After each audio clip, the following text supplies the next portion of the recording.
Starborn, a Lights of the Collapse short story prequel by Millie Copper. Chapter 1. Heather Reynolds adjusted the nameplate pinned to her scrub top, making sure it sat perfectly straight. H. Reynolds, CNA, it proclaimed in simple black letters, a straightforward statement of her name and duties. She liked that.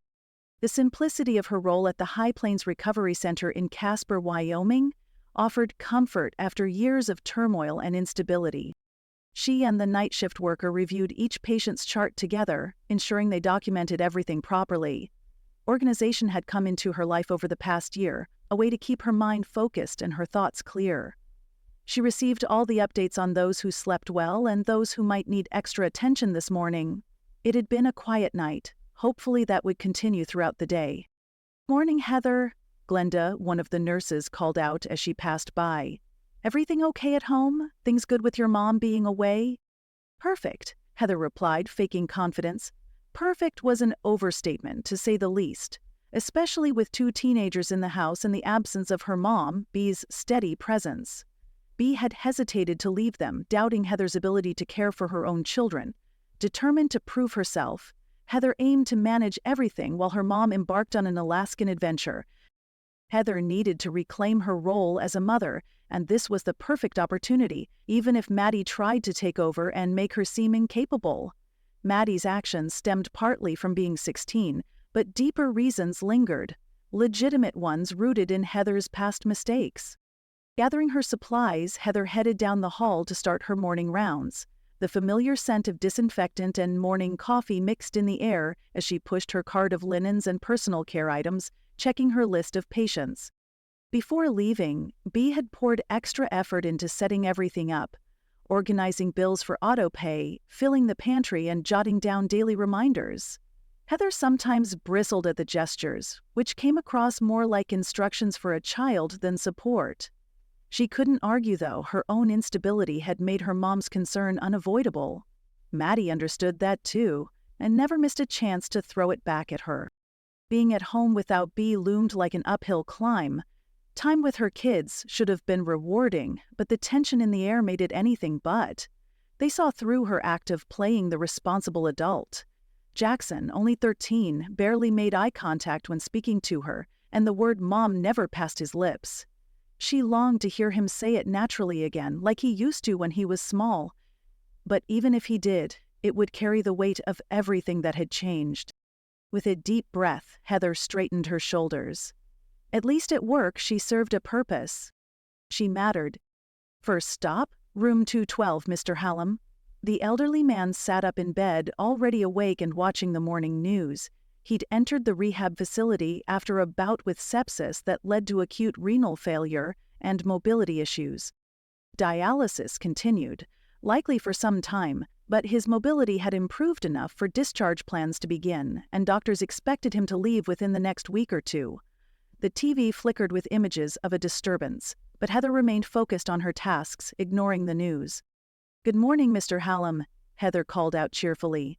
"Ready to get dressed?" The old man scowled at her arrival. "Keep it down, I'm watching the news." Heather rolled her eyes. "So, one of those moods today. Anything interesting happening?" She tried to sound upbeat. "Another one of those incidents," he replied, his eyes still on the screen. "I'm telling you, these aren't accidents, and they aren't unrelated. There are too many strange happenings for them to be random. Something is causing everyone to act out like this." Heather paused, looking at the television. The tail of an airplane was showing as it stuck out of a building. "What happened?" "Some kid stole an airplane. Didn't fly it, but drove it into a building at the airport. Can you believe that? Killed half a dozen folks that were working there. Unbelievable." "He drove an airplane into a building?" "It was a girl. That happened in California. You missed the news report about someone setting off an incendiary device at a parade somewhere in the Midwest. None dead so far, but several in critical condition." "That's terrible." Heather shook her head. "Mark my words, these are somehow related. There are too many incidents for them not to be." Heather shrugged. Mr. Hallam had his theories about the strange things happening lately, Several others in her care had brought it up too. She couldn't deny she was wondering herself. Over the past few weeks, there'd been a string of disturbing incidents, like a girl her daughter's age losing control on the subway and stabbing several people with a kitchen knife she'd been carrying. The girl swore she hadn't meant to. She claimed the voices made her. Maddie had been snotty when Heather told her about it, saying, "Like you, Mom, voices in your head telling you to hurt people?" The comment had stung badly. B had even suggested perhaps she should stay home, skip the road trip and multi-week cruise with her friends because of all the weird goings-on. In the end, Heather had almost agreed with her mom, but she kept up a brave face and encouraged her to go. B had given up so much helping Heather and the children. Now that things were better, she deserved to have some fun. "Shall we get you ready for breakfast? Do I have a choice?" "You could go hungry." She gave him a sassy smile. With a sigh, he shook his head. "Might as well get it over with. You won't give me a moment's peace unless I do." "Let me check your port." She motioned to his dialysis access. After inspecting and cleaning it, she asked him if he needed help dressing. "Of course not," he scoffed. As she worked, tidying his room and being close by should he need help, Mr. Hallam continued detailing his theories of what was causing the rash of, as he called them, psychotic episodes among young people. "It's probably some CIA brain control thing," he said, his voice low but firm. Heather smirked. "Oh, sure, the CIA's sitting around making kids go crazy." "It's possible," he replied sharply as he pounded his quad cane into the floor. "They've done it before, MKUltra. You ever heard of it?" "Nope," she said, folding his blanket. "But I bet you're going to tell me." Back in the 50s and 60s, the CIA experimented on people. Mind control, drugging folks with LSD, hypnosis, the whole 9 yards. And this isn't some conspiracy nutjob nonsense. It's documented, declassified. When I volunteered at the VA hospital as a patient advocate after retiring from engineering, I read all about it. That job let me give back and connect with guys from Vietnam who got caught up in this stuff and never recovered. Heather gave a non-committal hum, but he wasn't done. And that's just the tip of the iceberg. Operation Mockingbird, CIA infiltrating the media to control the narrative during the Cold War. They had journalists on their payroll planting stories and feeding propaganda. That's real too. I'm telling you, they've been doing this for decades, and now? Who's to say they aren't trying it out on a younger crowd? You sure know a lot about this stuff. Yeah, well, I've got reasons. Vietnam opened my eyes to a lot of things, and let me tell you, the government doesn't exactly take care of its own. Heather listened with half an ear, making the appropriate responses while efficiently finishing her tasks. She'd learned these morning conversations were as important to her patient's well-being as any physical care. As Heather moved to her next patient, the comfort of routine enveloped her. Mrs. Martinez needed help with her morning exercises and personal care. The elderly woman had suffered a stroke 3 months before and was making steady progress in her recovery. As Heather washed her hands and gathered her supplies, Mr. Hallam's words lingered. She wasn't one to buy into conspiracy theories, especially not from a cranky Vietnam vet with a grudge, but there was something unsettling about the way he spoke. MKUltra. Operation Mockingbird. Heather shook her head, dismissing it as nonsense. Still, the way he rattled off those names with certainty made her pause. Could there really be a thread connecting all the strange incidents? She pushed the thought away, but a sliver of doubt stayed lodged in her mind like a splinter, impossible to ignore. "Buenos dias, Mrs. Martinez," Heather said with a broad smile. "Ready to show me how strong you're getting?" Mrs. Martinez beamed at her. "See, Heather, I'm getting close to ready to go home, I think." "That's the goal," Heather agreed. Mrs. Martinez worked harder than anyone she'd cared for to date, her main goal being to return to her own apartment. She was still using a wheelchair most of the time, but was able to walk short distances with a walker. Together, they went through Mrs. Martinez's morning routine. Heather helped her wash and dress, providing support while encouraging independence where possible. When she managed to button her own sweater with minimal assistance, they both celebrated the small victory. "You remind me of my granddaughter," Mrs. Martinez said, as Heather helped her into her wheelchair. She has such gentle hands, too." The comment touched something deep in Heather's heart. How many times had she failed to show that gentleness with her own children? She thought of all the times Maddie had to take on the role of the gentle one, caring for Jackson while their mother struggled with alcohol and untreated mental illness. But she was different now. Last night, she'd taken time to play video games with Jackson, helping him level up in his favorite game. She'd also grilled burgers for dinner, letting him choose the toppings. Small steps, but steps forward nonetheless. The bipolar medication had been a game changer, helping to level out the extreme highs and lows that had dominated her life for so long. At first, she'd resisted, clinging to the familiar instability, but her mom insisted it was the right step, and as usual, her mom had been right. Her morning medication routine was as much a part of her day now as brushing her teeth. The little pill organizer Bea bought her sat prominently on the bathroom counter, a daily reminder of the structure she needed to maintain. This morning, she'd taken her dose before leaving for work, as she did every day. In room 220, Heather helped Mr. Threadgill with his morning care. The proud man had initially resisted needing assistance with such basic tasks, but Heather's gentle persistence had won him over. He'd only been there a few days and wasn't yet mobile enough to join the others in the dining room, but his attitude was improving. Like Mr. Hallam, he wasn't always cheerful, but today was one of his better days. After a fall, Mr. Threadgill had shattered his femur so badly that his surgeon doubted he'd ever walk again, but he was determined to prove the doctor wrong. It would be a long road, but he was ready to put in the work. The morning passed in a steady rhythm of tasks and interactions.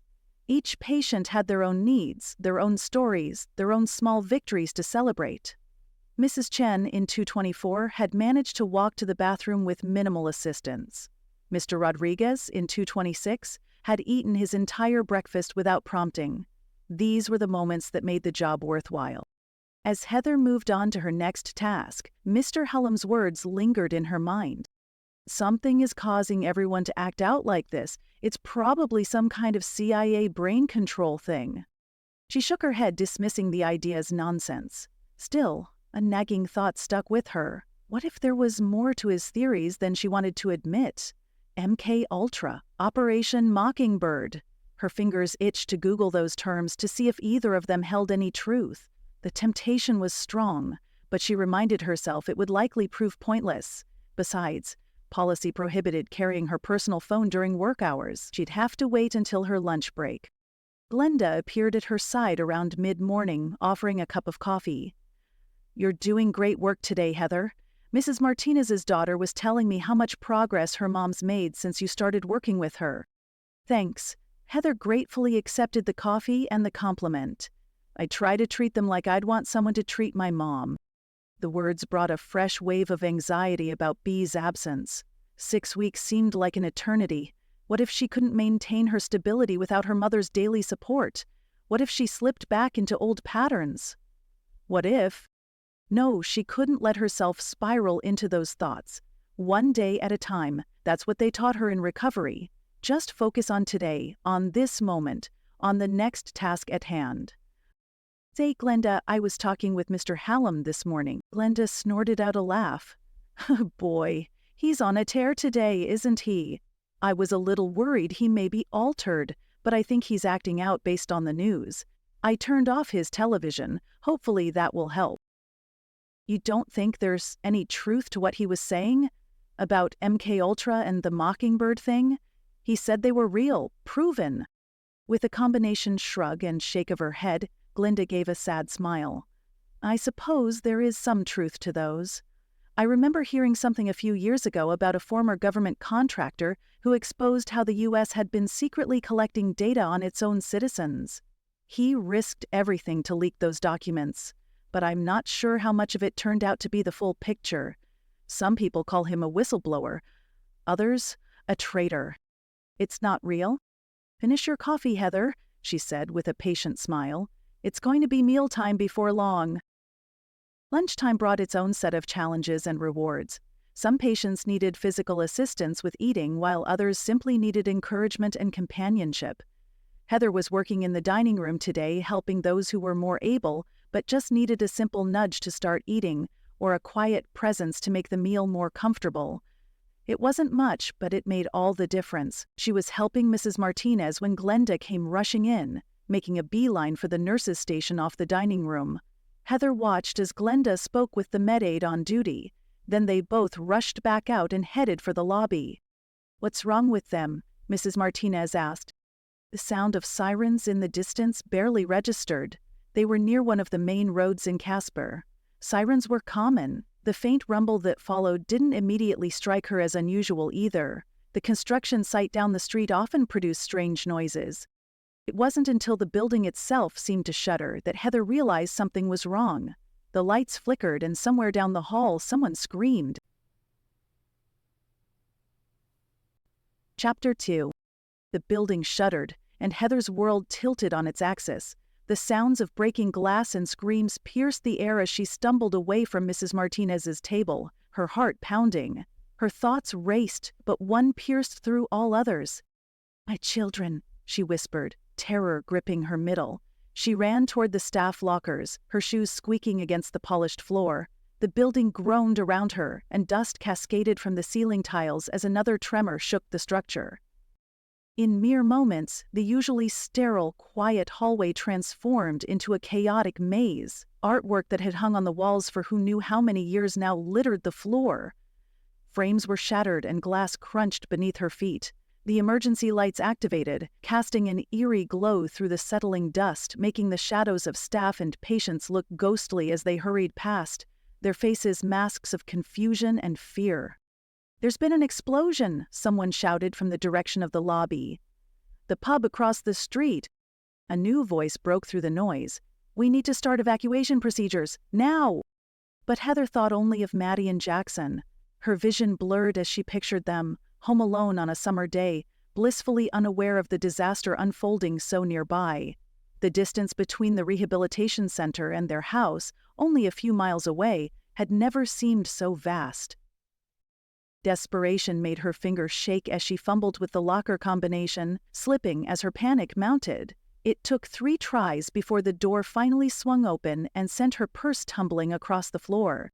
She snatched up her phone, fingers trembling as she clutched it. Her screen lit up, a Christmas photo of her kids and mom beaming back at her. She spotted her pack of cigarettes. She grabbed the pack, feeling a surge of relief. She needed a smoke more than anything right now. Almost anything. She needed to call her children and make sure they were safe. Maddie's number came up first. The phone rang once, twice, 3 times before going to voicemail. Heather's stomach clenched. Why didn't her daughter answer? What if... The thought refused to finish itself. She tried Jackson. Each ring stretched into eternity as terror wove a suffocating net around her. "Hey," he answered casually, oblivious to the pandemonium on her end. Video game music humming in the background. "Where's your sister?" Heather's voice sounded sharper than she intended. Home? I guess." "Where are you?" Her voice trembled, almost breaking as panic surged through her. "Bobby's. Remember?" "Jackson, listen to me." She fought to keep her voice steady as her heart pounded. "Listen. You need to go home right now, right this minute. Do you understand?" But you said..." Another explosion rocked the building, closer this time, slamming Heather against the lockers. Metal clanged as she stumbled, and she had to catch her breath, the taste of dust sharp on her tongue. "Jackson!" Heather's voice rose. Her grip tightened on the phone. "This is serious. Go home now. I'll be there soon, but you need to get home now. There's been an explosion." She paused, awaiting his response. "Jackson, did you hear what I said?" She pulled the phone away from her ear. The screen showed the call had dropped. No. She frantically jabbed at her phone, trying to redial. Her connection to her children disappeared, leaving her alone with her fear and guilt. She should be with them. She should be protecting them. Instead, she was here, helpless to reach them. Another massive blast shook the ground beneath her and knocked her sideways. Her hip struck the edge of a bench, causing a sharp, hot pain, but it barely registered with her. She had to get out, had to reach her kids. But as she pushed herself up, regret rushed over her. Mrs. Martinez, Mr. Hallam, Mr. Threadgill. All her patients, so vulnerable. They needed her too. A thin line of smoke curled beneath the break room door, its sharp odor stinging her nose. Time was running out. She tossed her phone and cigarettes into her purse and quickly gathered the scattered items before slinging the bag across her body and heading toward the dining room. She'd make sure everyone was safe, then leave. Losing her job for leaving early seemed like a small price to pay. Ensuring Maddie and Jackson were safe mattered more. The hallway was unrecognizable, filled with smoke and debris. Emergency lights cast a red glow, making it look like a scene from a nightmare. She pushed forward, coughing, blinking back tears as her throat burned from the smoke. The force of the blast blew the dining room doors off their hinges, and inside the room was a wreck. Furniture was overturned and dishes were scattered across the floor. The windows that once offered a pleasant view of the courtyard were now gaping holes, with glass shards glinting dangerously in the frames. "Mrs. Martinez?" Heather called, her voice hoarse. The elderly woman's wheelchair had overturned, leaving her frail figure lying against the cold floor. Heather didn't hesitate. She dropped to her knees. "We're getting out of here, okay?" She was already checking for injuries. Mrs. Martinez had small cuts on her face, likely from flying glass, but thankfully the woman appeared unharmed otherwise. Looking around, Heather's mind processed the destruction in rapid flashes. Mr. Rodriguez lay near the shattered windows, motionless. Blood pooled under him, and she had to bite back a wave of nausea. A pair of staff members were already attending to him, applying pressure on what appeared to be a massive chest wound. Mr. Hallam's voice broke through the din, angry and commanding. "Someone get these people out of here." Despite his frail appearance, he was helping a woman stand, leaning heavily on his cane, his voice as sharp as ever. "Be careful, Mr. Hallam," Heather cautioned. "Watch your dialysis port." Glinda appeared through the smoke, her face streaked with grime and her eyes wide. "We're setting up triage in the north parking lot. We need to move everyone out." "What about the east wing?" Heather asked, already pushing Mrs. Martinez toward the secondary exit. Her mind was a blur, but her training took over, kicking her into automatic action. "Mr. Threadgill, they're working on it," Glinda cut her off. "Focus on who you can help right now. We need to get these people out." Through the broken windows, Heather saw emergency vehicles on 2nd Street, their lights flashing through the haze. The sound of more sirens approached, each blare a fragile promise that help might arrive soon. Heather's gaze drifted across the road to the destroyed restaurant and the gutted doctor's offices nearby. Fractured beams and broken concrete littered the area, while shattered glass and debris lay scattered like grim confetti. Thick, oily smoke billowed into the sky, darkening the scene. Emergency crews huddled near their vehicles, waiting as sirens wailed in the distance. Firefighters stood ready, watching the damaged structures, while police officers waved the crowd back, their words lost in the distance. Paramedics, tense and still, knew they couldn't help until the danger passed. Heather's chest tightened. She couldn't leave, couldn't get to her kids, not until the road was clear. She clenched her fists, her nails digging into her palms. She'd figure out a way. Mrs. Martinez gripped Heather's arm, her voice barely a whisper over the bedlam. "My rosary. I left it on the table." "I'll go back for it," Heather promised, though they both knew she may not be able to. The simple string of beads meant everything to Mrs. Martinez, but right now, survival had to take precedence. The smoke was getting thicker, making it harder to breathe. Heather pulled her scrub top up over her nose, trying to filter the air as she made her way back into the dining room. Mr. Rodriguez hadn't moved, and the staff working on him looked grim. "He's gone," one of them said quietly as they closed his eyes. The words hit Heather like a physical blow. She'd just served him lunch, listened to him talk about his grandchildren. How could he be gone? Another explosion rocked the building, this one from somewhere deeper inside. The floor beneath them trembled ominously.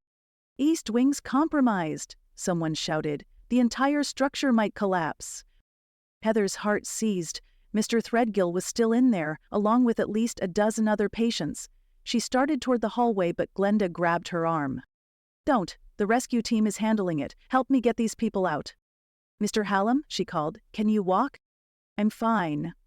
He gave a dismissive wave of his hand. "It's Miss Violet I'm worried about. The wheel on her walker was knocked off. "He can ride with me," Mrs. Martinez offered, motioning to her lap. "Why not?" Heather shrugged and stopped the wheelchair next to the couple. Miss Violet probably weighed less than 90 pounds. What harm was there in having both of them in the wheelchair? At least she'd get them outside into the fresh air, away from the building falling down around them. Mr. Hallam helped Violet into the chair. His actions were both determined and yet amazingly gentle. "There you go now. Can you walk next to me?" she asked him. "I'm going to help some of the others. Maybe you could get them outside and bring the chair back?" He focused on Mrs. Martinez as he spoke. She agreed with a nod. "Absolutely, good idea." Moving with a determined stride for a man with his physical ailments and a cane, Mr. Hallam turned to help one of the other residents. Heather wasted little time taking the pair of women out of the dining room. Glenda and the rest of the staff were gathering the survivors in a grassy area well away from any buildings. Would they be safe there? Heather wasn't sure. She had no idea what caused the explosions in the first place. Was it a gas line? She was unsure of what else might trigger something like this. Glinda motioned to her. "Bring them here. We have blankets on the lawn." With the women taken care of, Glinda and Heather returned to the dining room. Mr. Hallam was there and called out to them when he saw them. "Right here, he's ready to go. I think he broke his leg or something. He can't walk on it." He motioned to the man sitting in a chair. Heather didn't know his name since he wasn't one that she usually cared for, but Glenda knew him and said she'd get him out. Heather gave her the wheelchair and again asked Mr. Hallam to leave with her. "Not yet. Tom Archibald is in the corner. A table fell over on him, but I think he's okay. Let's move." They worked together to check on Mr. Archibald. He was unharmed. After retrieving his walker, they guided him out of the building. "Let's go see who else we can help." Mr. Hallam took a step toward the building. "Oh, you stay here." Heather put her hand on his arm. "Help keep everyone calm." She motioned to the residents on the lawn. She glanced again at the rescue lights. They weren't advancing toward them. They weren't coming to help. The last thing Heather wanted was to go back inside, but she knew she couldn't leave people there to die. "I'll be right back." She noticed the blood on his shirt. "Is that yours?" He looked down and shrugged. "Don't think so. I'll check you as soon as I get back." Time seemed to lose all meaning as she rushed back into the building. Her lungs burned from the smoke, and sweat mixed with tears on her cheeks. She should have found a towel or something to cover her face. Pulling her scrub top up was doing little to keep the smoke at bay. "I shouldn't even be in here," she muttered as she ran back into the dining room. Through it all, her mind kept returning to her children. Are they safe? Did Jackson make it home? Is Maddie wondering where I am? The questions tormented her, but she pushed them aside. She had to focus on the immediate crisis. The destruction hit Heather with full force as she stepped back into the dining room. The explosion's aftermath was even more pronounced now. The shattered windows let in a chill that clashed with the stifling heat inside, stirring the ashes that covered the floor. Among the wreckage, a few residents lay motionless, and others groaned softly as they struggled to sit up. An elderly man gripped the back of an overturned chair, his face pale and blood trickling from a cut on his forehead. A fallen beam pinned a woman in a wheelchair, her eyes wide with fear as she reached out a trembling hand. Nearby, Mrs. Martinez's rosary rested on the floor. Having slipped from the table, the beads still connected and whole, as if untouched by the surrounding destruction. Heather's hand instinctively reached for it, her fingers brushing the smooth beads as she carefully lifted it. A sudden thought flickered through her mind. How happy it would make Mrs. Martinez to have it back. How something so small could offer a sense of comfort amid everything. A thunderous crack from above made everyone freeze. Pieces of the ceiling rained down, forcing them to take cover under tables and behind overturned chairs. "Clear the room," someone shouted. "The structure's failing." But before anyone moved, the far wall of the dining room seemed to bulge inward, as if some giant hand were pressing against it. Heather had just enough time to dive under a table, pulling a shell-shocked patient with her before the wall exploded inward with devastating force. Chapter 3. The world disintegrated around Heather in a deafening roar of splintering wood, breaking glass, and twisting metal. She drew herself closer to the flimsy dining table and held the elderly patient tightly against her chest. Dust filled her lungs, and darkness swallowed them whole as the dining room ceiling gave way with a thunderous roar. Time slowed to a crawl. Every crash, every wave of falling debris dragged on endlessly. Heather's arms ached from holding their protective position, her body trembling with the effort to stay still, to stay alive. The resident in her arms whimpered, a sound so small and frightened it broke through Heather's own terror. "You're going to be okay," she whispered, though she had no way of knowing if that was true. "Stay still." Another crash slammed through the air with a deep, bone-shaking boom, rattling the ground beneath them. For a split second, everything went quiet, thick and suffocating, like the world had paused. The silence lingered until the distant wail of sirens broke through, followed by the soft creak of debris settling. Heather forced herself to take slow, shallow breaths through her scrub top, again pulled up over her nose. The air was thick with dust, and near darkness surrounded them. It was impossible to tell if their protective bubble under the table was the only space left, or if anything existed beyond their shelter. "Hello?" she called out, her voice hoarse. "Can anyone hear me?" The sound seemed to fade into the thickened air, swallowed by the dust and debris. The woman in her arms stirred, coughing weakly. "Her chest," the woman wheezed. "It hurts to breathe." Heather's training kicked in, and she pushed aside her own fear. "Try to take shallow breaths. What's your name? I'm sorry, I don't usually work in your section." "Margaret," the woman managed between coughs. "Margaret Whitlow." "Okay, Margaret, I'm going to check you over as best I can. Let me know if anything hurts when I touch it." Heather's fingers moved carefully over Margaret's limbs, checking for obvious injuries. The woman winced when Heather touched her ribs, but nothing seemed broken. Hopefully, only bruised. A sound from somewhere in the darkness made Heather freeze, a groan, human but distorted by pain, followed by the scrape of movement. "Is someone there?" Heather called out. "Help!" A male voice responded, weak but clear. "I'm trapped." Heather's heart raced. She needed to help, but she wouldn't leave Margaret unprotected. "Can you tell me where you are?" "By the windows, or what's left of them. Something's on my legs. I can't move." The windows were about 15 feet away, assuming the room's layout hadn't changed. After what just happened, Heather wasn't sure of anything. She tried to get her bearings under the table. "Margaret, I need to help him. Will you be okay here for a moment? The table's protecting us from any more falling debris." The elderly woman's hand gripped Heather's arm. "Don't leave me." "I'll be right back, I promise." Heather squeezed Margaret's hand. Slowly, carefully, Heather crawled out from under the table. Her hands met broken glass, twisted metal, and splintered wood. Each movement had to be calculated and tested before she put her full weight on any surface. A faint light caught her attention. Emergency lighting from somewhere above pierced through the wreckage, casting a dull red hue over the devastation. It wasn't much, but it was enough to make out shapes while the debris settled.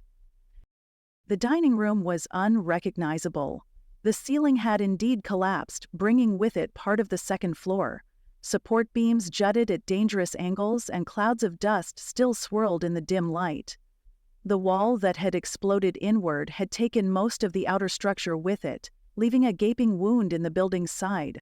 "Keep talking," Heather called to the trapped man. "Help me find you." "Over here." The voice was closer now. "At a big being." Heather picked her way through the wreckage, testing each step. A wrong move might bring down more debris, or send her crashing through weakened flooring. The smell of gas tickled her nose, making her heart race faster. If there was a gas leak. She found him half buried under what had once been part of the ceiling. In the dim red light, she recognized him as one of the kitchen staff. "My legs," he gasped. "I can't feel them." Heather's basic medical training warred with her instincts. Moving him might worsen any spinal injury, but the scent of gas was intensifying. "Kenan? That's your name, right?" At his nod, she continued. "We need to get you out of here. There might be a gas leak." "Well, duh, that's what made this place go kaboom." She hesitated as she recalled her conversation with Mr. Hallam earlier in the day. "We can find out what happened later. Let's get out of here." She began assessing the debris trapping him.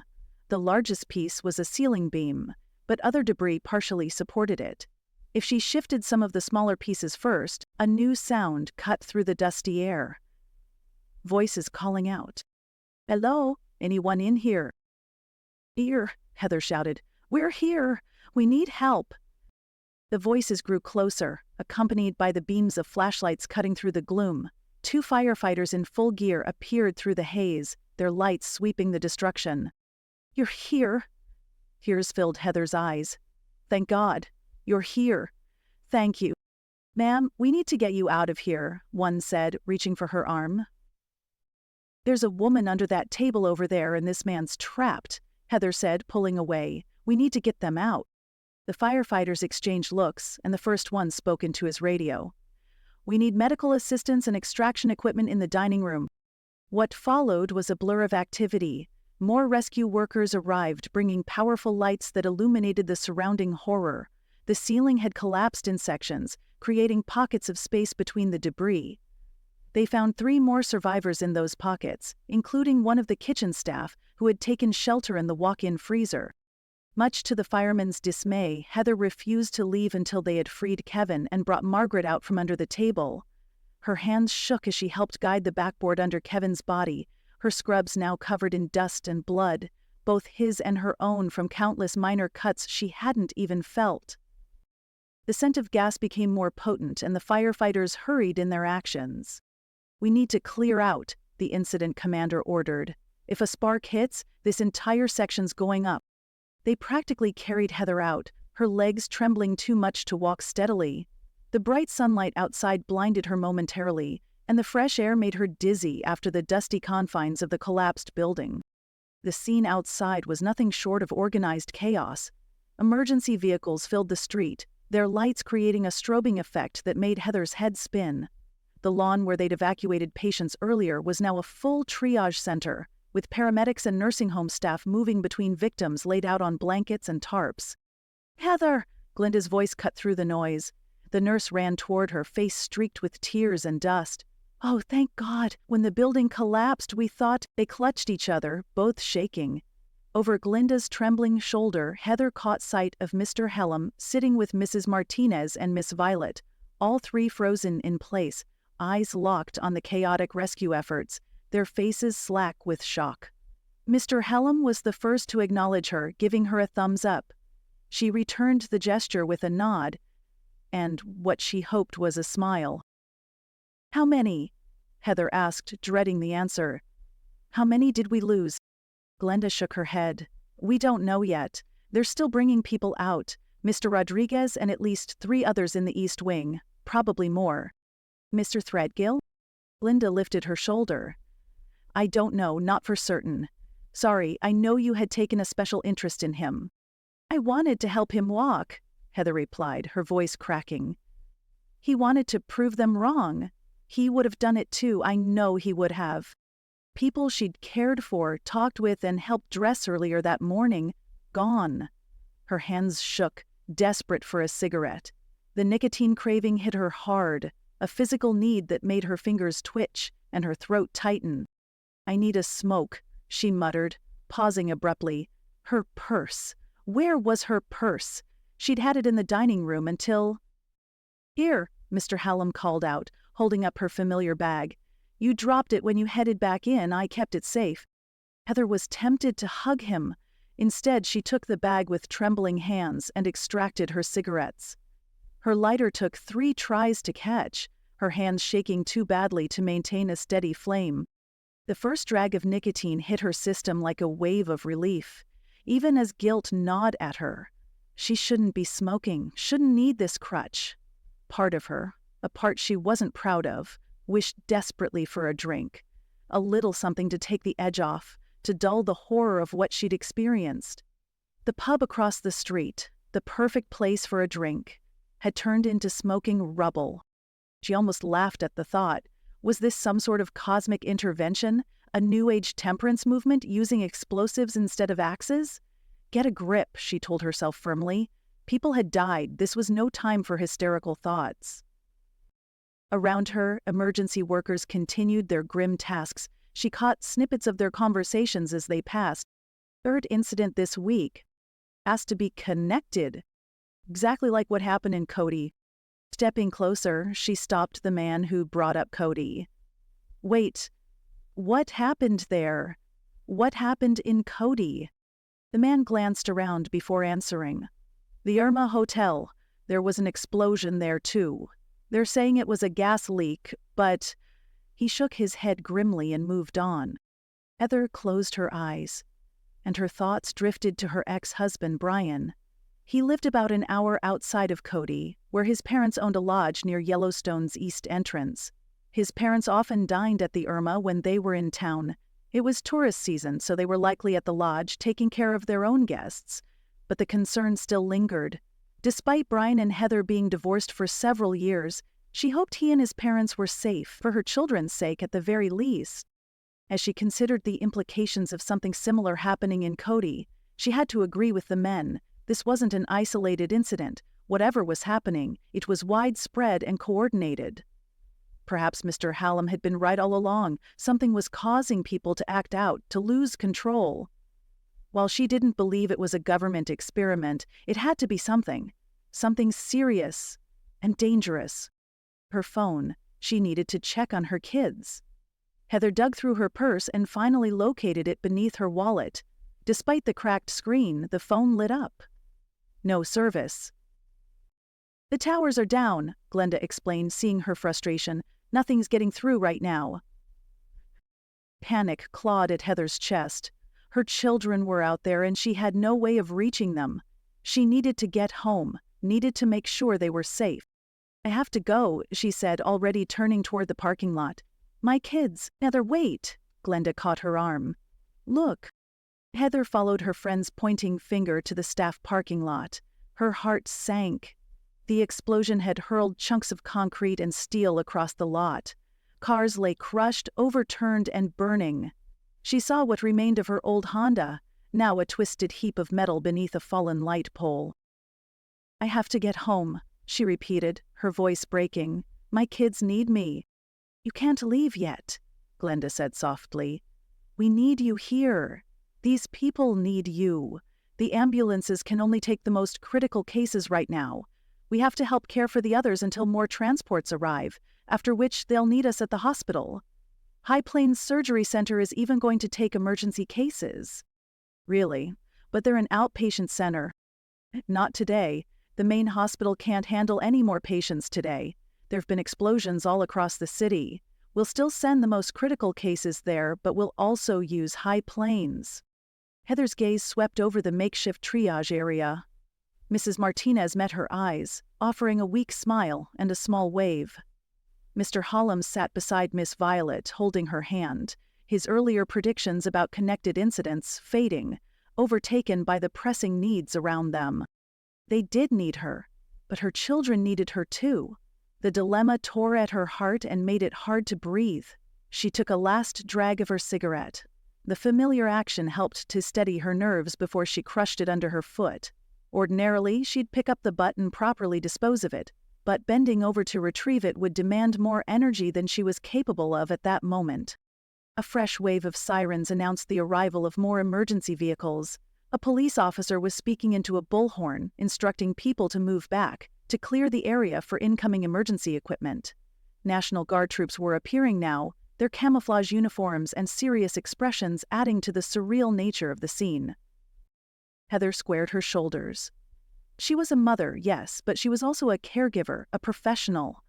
At this moment, her patients depended on her. Jackson was safe at Bobby's house. Or, hopefully, he'd gone home when she told him to. And Maddie was 16, responsible and smart. They would have to be okay for a little longer. What do you need me to do? She asked Glenda, pushing her terror for her children into a small corner of her mind. Help me get a count, Glenda replied, relief evident in her voice. I want a manifest of the injured and which hospital we're sending them to. After that, we need to do another round of vitals on everyone, check for injuries and bleeding at the same time. As Heather followed her friend back to the triage area, She silently prayed for her children's safety. Releasing a long breath through her nose, she shifted into recovery mode, focusing on what was within her control, on the next task, on the people who needed her help right now. Behind her, the remains of the rehabilitation center continued to crumble, sending up fresh clouds of dust into the summer sky. Moments later, the town's sirens began to wail. Chapter 4. Heather gazed out the window of Glenda's Subaru, watching the familiar stretch of Casper pass by, but it all seemed strange now. Glenda had been smart. As always, she'd parked her car on the far edge of the employee lot. "Gotta get my steps in," Glenda was known to say when people teased her about parking so far from the building. It sure paid off today. The town's emergency sirens, usually saved for tornado warnings, shrieked, cutting through the air with an eerie urgency. They had blared on and off all afternoon, each wail driving home the sense that everything had changed, that the world they knew had shifted, and they were powerless to stop it. Another explosion. Mr. Hallam commented from the back seat, his voice tight as a distant boom echoed across town. "East side, I'd guess." Mrs. Martinez crossed herself and murmured a prayer in Spanish. She sat beside Mr. Hallam in the back of the Subaru, her usually perfectly styled white hair now dust-covered and disheveled. Both of them were the last of the rehab center's patients to be transported, having insisted others go first. "Someone mentioned something about the mall," Glenda offered, her knuckles white on the steering wheel. "But that was 20 minutes ago. Everything's happening so fast." "All sorts of weird stuff is happening," Mr. Hallam said. "It's exactly like on the news programs. Craziness in Casper, same as around the rest of the world. I doubt anyone can control this situation." Heather pulled out her phone again and checked the screen for the 100th time. Still no service. She'd been sending texts to both children whenever the signal flickered to life, always the same message: "Get home and stay there. I'll come as soon as I can." She had no way of knowing if they'd received any of them. She had a voicemail notification on her phone, but as of yet, her signal hadn't been strong enough to get the phone to connect and retrieve it. She hoped it was from her children and they were telling her they were just fine. "They'll be okay," Glenda said softly, catching Heather's worried glance at her phone. "Maddie's smart, and Jackson's with his friend. They'll be okay. I told Jackson to go home. He should be there. They both should be. I wish I knew for certain." "You can't give up hope. Have faith they'll be okay." "Okay, I will," Heather replied, unconvinced. How could anyone be all right when the world seemed to be collapsing? The afternoon had been a blur of assisting victims, coordinating with emergency services, and attempting to push thoughts of her own children aside. If her car hadn't been destroyed in the blast, she would have left. Despite her desire to aid Mr. Hallam, Mrs. Martinez, and everyone else, her primary obligation lay with her children. She may not have always done what she should have as far as they were concerned, but she loved them and knew it was up to her to keep them safe. She closed her eyes and whispered a silent plea. "Please, God, if you get me home to them, home to Maddie and Jackson, I'll do everything needed to be the mom they deserve. Give me a second chance." She almost laughed at the phrase. It wouldn't be a second chance or even a third. She'd uttered a similar prayer hundreds of times. Heather Reynolds had made many poor choices throughout her life, and her children had been the ones to suffer for it. Things were better now, though. She was better. She wouldn't let them down again. The short drive down 2nd Street to the surgery center took nearly half an hour due to a detour on Blackmore, followed by East Yellowstone, before getting back on the east end of 2nd Street at Hat 6. They had transformed the surgery center's parking lot into an emergency staging area. Workers set up temporary lighting, powered by generators that hummed in the growing dusk. Medical staff rushed between triage stations, their scrubs a rainbow of colors from different facilities all working together. "Looks like a war zone," Mr. Hallam observed as they parked. His voice held the depth of someone who'd lived through more than most. Heather recalled he'd mentioned his time in Vietnam during their morning care routine. He'd even brought it up that morning when he was sharing his conspiracy theories. Were they theories if they were coming true? "I never imagined I'd witness anything like this in Casper." Mrs. Martinez shook her head. "Casper is always so So quiet. Not like Denver or someplace. Denver's had its troubles, Mr. Hallam replied grimly. Heard scuttlebutt they've had explosions today, too. Laramie, Sheridan, and Gillette as well. I was told the same, Glenda agreed. These must be some kind of coordinated attacks. And Cody, Heather added, again hoping her ex-husband and his family were unaffected. They made their way inside. Heather wheeled Mrs. Martinez while Glenda walked beside Mr. Hallam as he leaned heavily on his 4-point cane. They found the lobby transformed, with rows of chairs replaced by hospital beds and examination stations. Medical equipment beeped and whirred, creating a symphony of urgent sounds.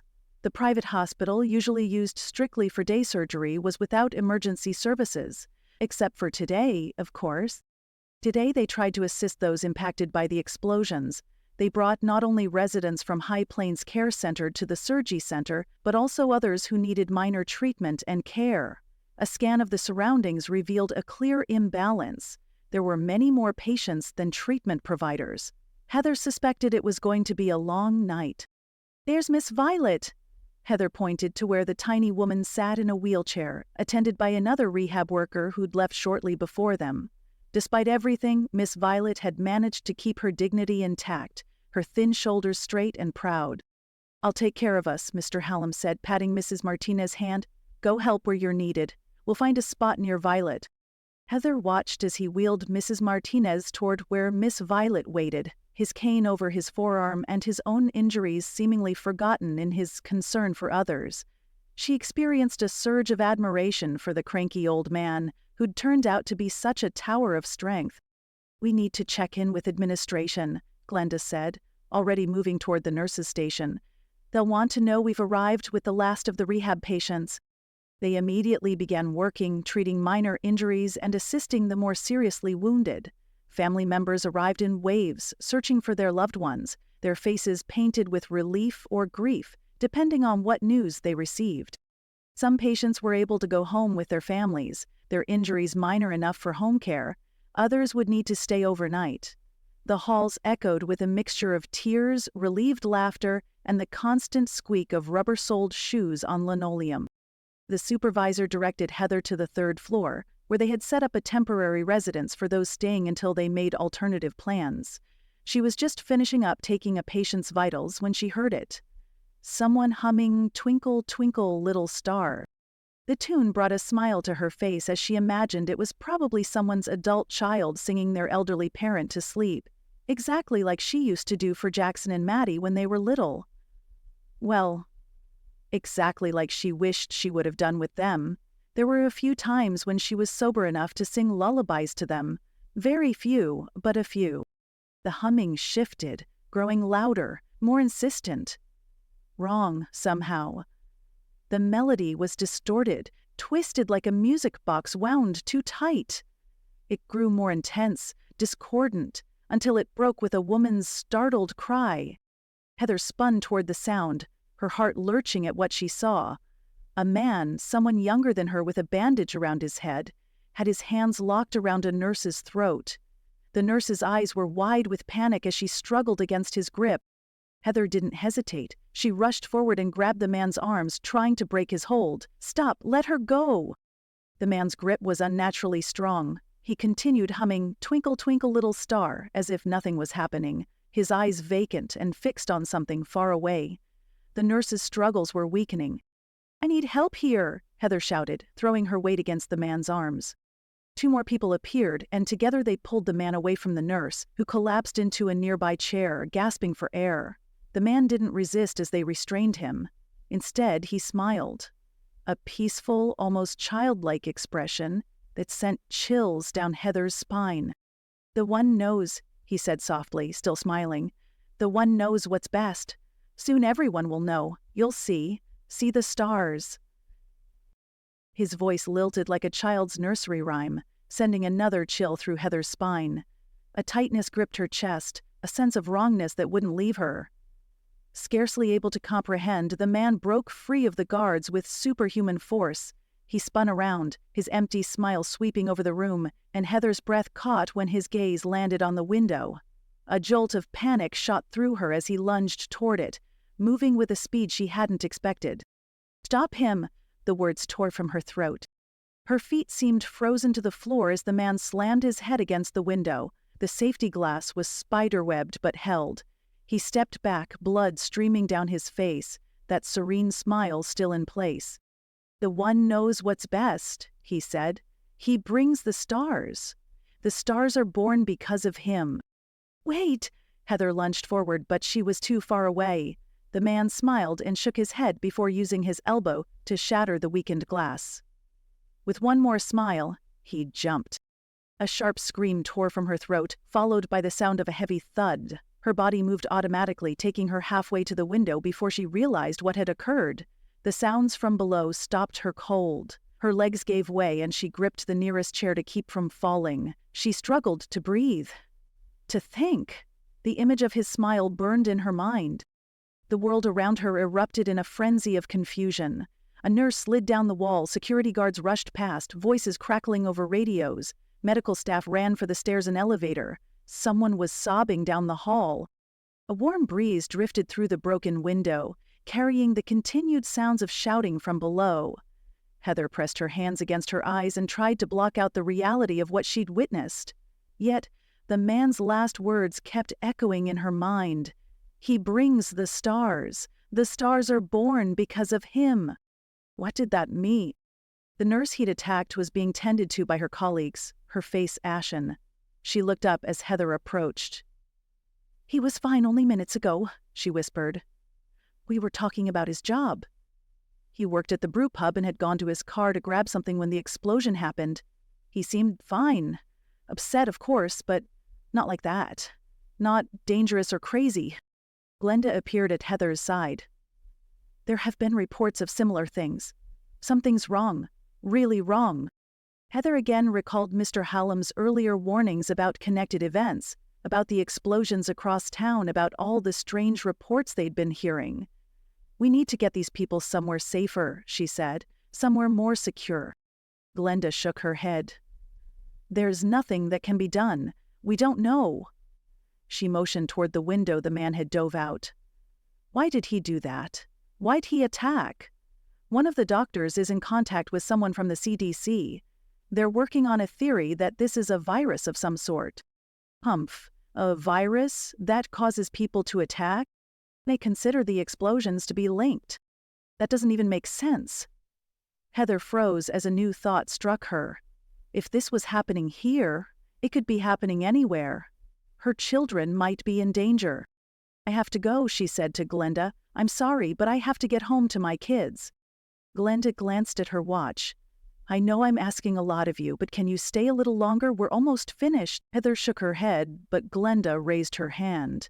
"You lost your car. How will you get home? Stay and help me get everything organized and I'll give you a ride. Time-wise, you'd be in about the same boat as if you walked." Tears stung her eyes as Heather ran a hand through her hair. All she wanted was to get home to Maddie and Jackson. She had to get home. But Glenda was right. It was several miles to her house on the hill. Heather was no stranger to hard work, but walking long distances wasn't her strength. Carrying an extra 30 pounds around her middle and a history of smoking didn't help either. "Fine, I'll stay, but I need a break." She turned and walked toward the break room where she'd left her purse. She was going to have a smoke, maybe two. After what she witnessed, she needed more than a cigarette. She needed something to numb the images in her head of the man's creepy smile. "Note to self," she murmured as she made her way down the stairs. "Never trust anyone humming nursery rhymes again." Chapter 5. Someone dimmed the floor lights in the surgery center, creating pools of shadow between the bright spots of the nurses' stations. Heather's footsteps echoed in the quieter hallway as she made her rounds one last time. Most of the day's chaos had settled into an uneasy calm, though distant sirens still wailed occasionally through the night air. She found Mr. Hallam in room 214, sitting up in bed and staring at his phone. His face brightened when she entered. "My daughter finally got through," he said without preamble. "She'll be here tomorrow, driving up from Colorado Springs.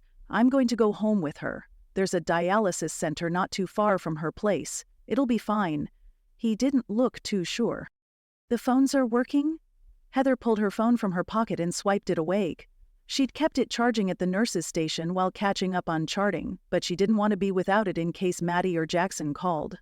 There were no missed calls or texts from them. With a sigh, she considered contacting them. It was nearly 2 o'clock in the morning. Should she call and wake them? No. Glenda said they'd be ready to leave in 20 minutes. She'd be home soon. She put the phone back in her pocket and gave him a smile. That's wonderful. Heather checked his chart, more from habit than necessity. How are you feeling? Like I predicted all of this and nobody listened. He set his phone aside. But that's not what you're asking, is it? No, it's not. She snickered despite herself. Even now, he maintained that sharp edge. I'm fine. Tired. Old. He waved his hand dismissively. Bet more worried about what's coming. This is only the beginning. The one knows what's best. That's what that poor fellow said before he trailed off as he fixed Heather with an intense stare. Someone told you? People talk. Old men like me listen. We listen and think. He pointed with his index finger to his temple. Think about what might really be happening. I told you earlier about some of this. Do you remember? I remember, she assured him. This morning, she might have doubted his words, but now she wasn't so confident he was mistaken. Are you aware that the college has explored neurotechnology? The college? In Laramie? Yep, the University of Wyoming, their neurosciences program. They want to wire up human brains to machines, exactly like that billionaire did with getting his brain chip approved.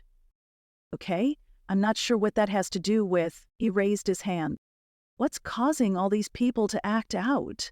There are rumors it's a virus of some sort, and possibly it is, but where'd that virus come from? He gave her a half smile while tilting an eyebrow. What if it's like MK Ultra and they've figured out how to give people something for widespread mind control? Have you considered that? But if it's a virus, they'll probably make a vaccination, right? Same as they always do. What if they're doing it on purpose? Or what if it's a disease that's impossible to vaccinate against? What if it's something that is... He paused as he stared off into the distance, his mouth moving silently. Or what if it's not that at all? Heather shrugged. She had no clue what was causing all this, or if anything was. Glenda said the CDC was investigating the many strange instances of events. She also understood Mr. Hallam was following this, as much as the television news allowed him to, anyway. But why it was happening was certainly beyond her comprehension. I'm glad your daughter's coming for you. I'm heading home to my kids, but before I go, I wanted to say I hope you'll be okay. She paused a moment and added, I'll be praying for you. Maybe it's something else entirely, he continued, staring at something beyond her shoulder. Not a virus, not mind control. People losing it all at once? Mass hysteria? Mass hysteria? Does that cause explosions and people jumping out of windows? He made eye contact with her. Do viruses cause those things? No, not usually. Exactly. Mass hysteria can cause strange things. Are you familiar with the Mad Gasser of Mattoon, the Monkey Man of India? Heather shook her head as she glanced at her watch. About the Salem witch trial. Mr. Hallam, I'm not sure what you're getting at here. Mass sociogenic illness is commonly called mass hysteria or hysterical contagion. You follow me now? I nod. It's a social phenomenon where people develop physical symptoms that have no clear medical cause. Social phenomenon, like social media. Heather was familiar with the various social media platforms. Her mom used Chum Fun to talk with old friends, and Maddie used ZapTalk, which was some kind of messenger service. Jackson preferred talking with people in his favorite video games using some kind of chat feature. For Heather, she stuck with texts and phone calls as part of her sobriety plan. Overstimulation might set her off and send her into a downward spiral she didn't need. Each day was a fine line with maintaining her meds. She hated to admit it, but some days she missed the euphoria of her manic phases. It was during those times she felt almost invincible. Mr. Hallam snorted out a laugh. Similar, I suppose. Kind of like how those fools all tend to go in with groupthink. But these mass hysteria issues would often have physical symptoms. In the case of the mad gasser, people noticed strange odors and had physical symptoms. People started seeing strangers and concluded they were being gassed. But they weren't. Mr. Hallam shrugged.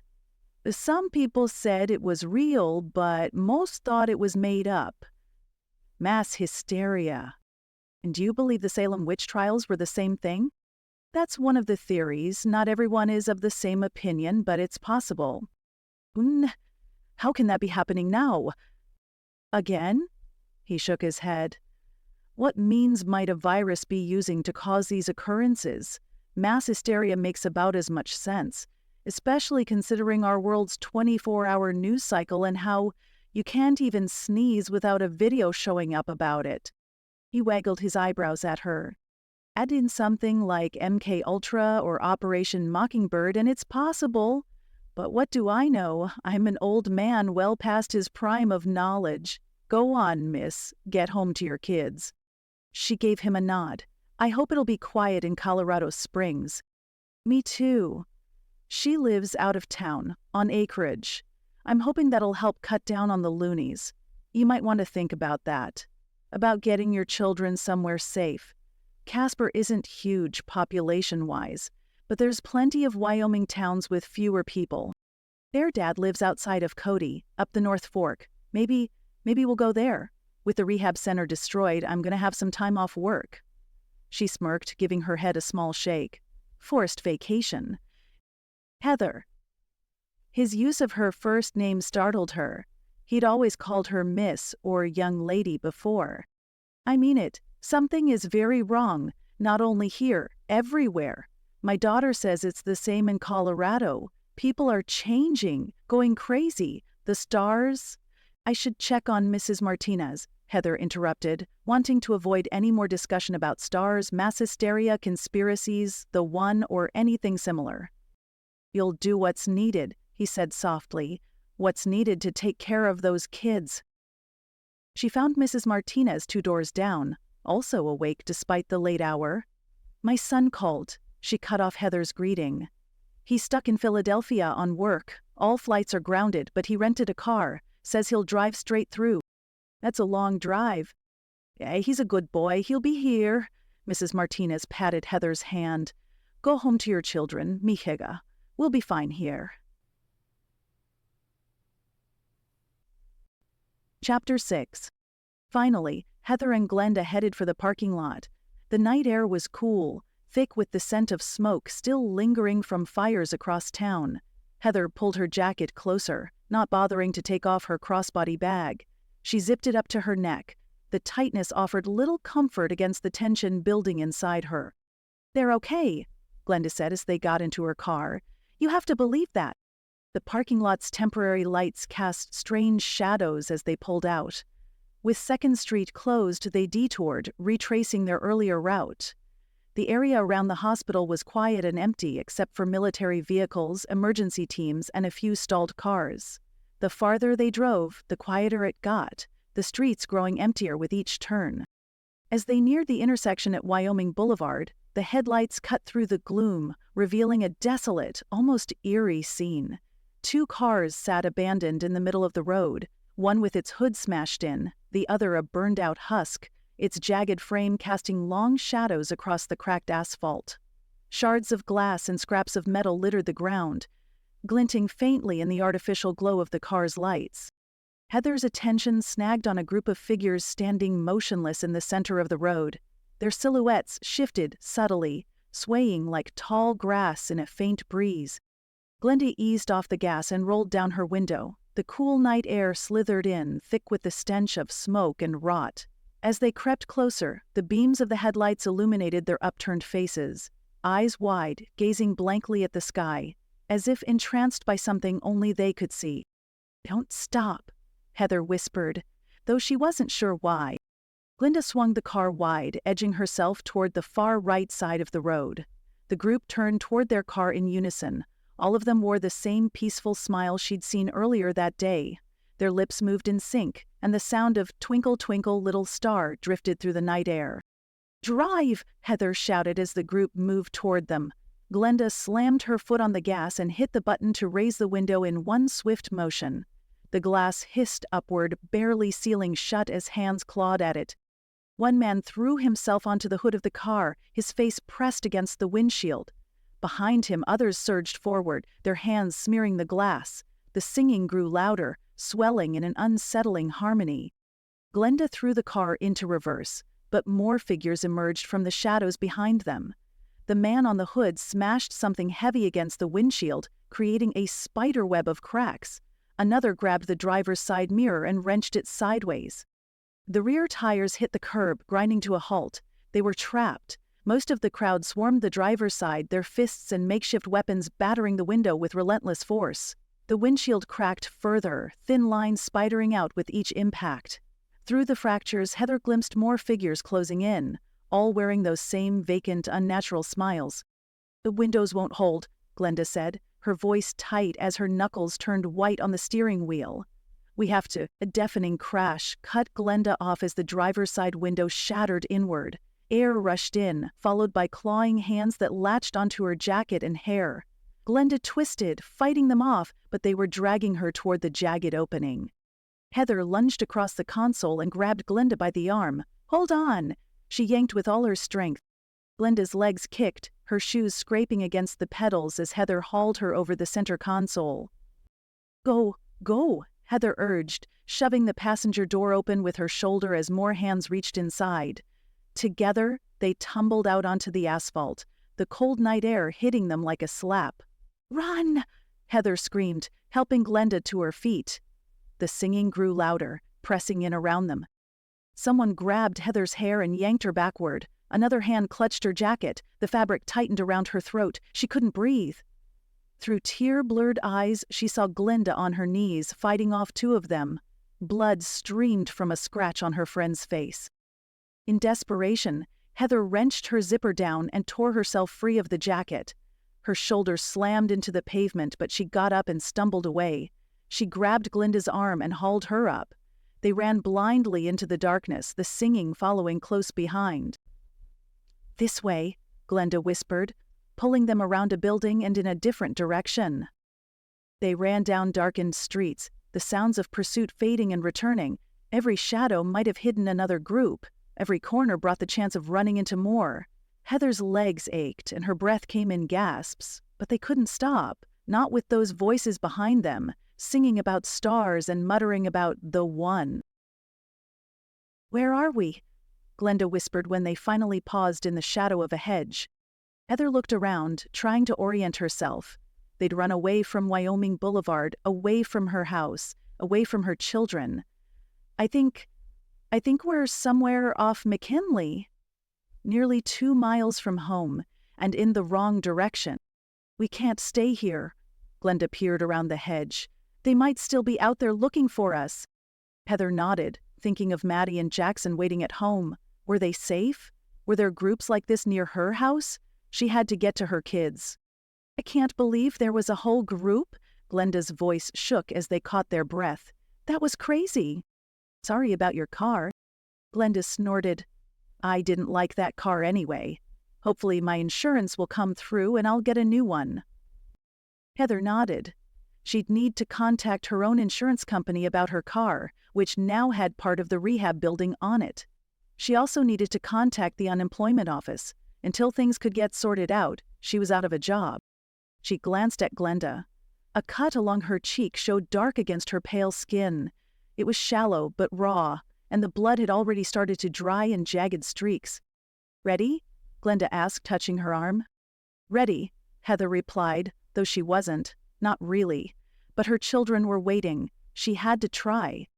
They'd barely escaped with their lives.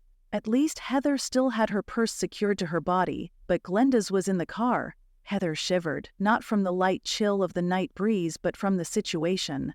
Sirens wailed in the distance, a constant reminder of this crazy day. Above her, the stars glittered in the clear Wyoming sky, familiar yet somehow different, more menacing. He brings the stars are born because of him. Heather didn't understand the words, but something primal deep inside her stirred, and she knew She just knew that they changed everything.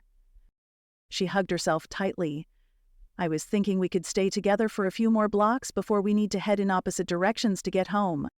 Why don't you walk with me to my house? Glinda offered. It's not far, and I'll take you home in my husband's car. Heather closed her eyes. That might be the best choice. She didn't know, not for certain. All she really knew was she needed to get home to her kids. She had to believe they were safe. For now, at least. But Mr. Hallam's warning echoed in her mind. Something was wrong. Something was happening. Something had happened. A streetlight ahead flickered and died, leaving them alone in the darkness with the distant sound of singing. This has been Starborn, a Lights of the Collapse short story prequel by Millie Copper, writer of Killer Cozies and Practical Preparedness Manuals. The story continues in The Lesser Light, Lights of the Collapse Book 1. Learn more about Millie Copper's books at milliecopper.com.